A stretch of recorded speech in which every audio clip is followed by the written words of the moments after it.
Erabaki baietz, pauso bat haratago goiburuarekin EH Bilduko Oskar Matute, Bizkaiko hautagaiak eta Idurre Bideguren Kongresurako EH Bilduren hautagaiak mitina burutu dute Bermeon Nestor Basterretxea aretoan.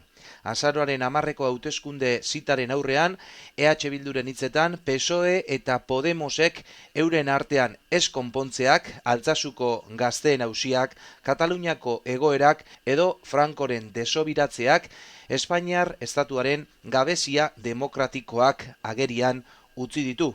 Besteak beste, EH Bilduren ardatz nagusiak hauteskundetara begira, autodeterminazio eskubidea eskatzea, Espainiako eskuina geldiaraztea eta euskal presoen eskubideak defendatzea da. Lau urtetan, lau hauteskunde eduki duguz Madrilen. Hau, azkenien da seinale bat estatuek dakon inestabilidadie. Beste gonien otegik esaten zauen, lau urte diferentetan futbol talde batek, atletikek, entrenadorik hanbizdeko baleki dau, benetan sakoneko arazue dakola, ez dela entrenatzaileen arazue.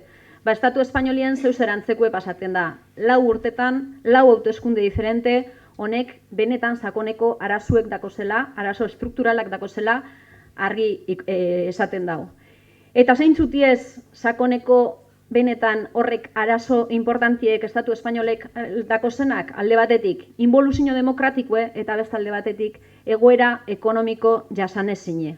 Horrek ez egonkortzen dau estatue eta horrek ez egonkortasun horrek behin da berriro hauteskundiek errepikatzera erungaitzuz. Sánchezek eta estatuko boterek iragainera bidali nahi gaituzte. Ez dute nahi Kataluniak eta Euskal Herriak autodeterminazio eskubide demokratikoa praktikan jartzea. Ez dute nahi gizarte eta herri hobeak eraikitzeko aukera ematea.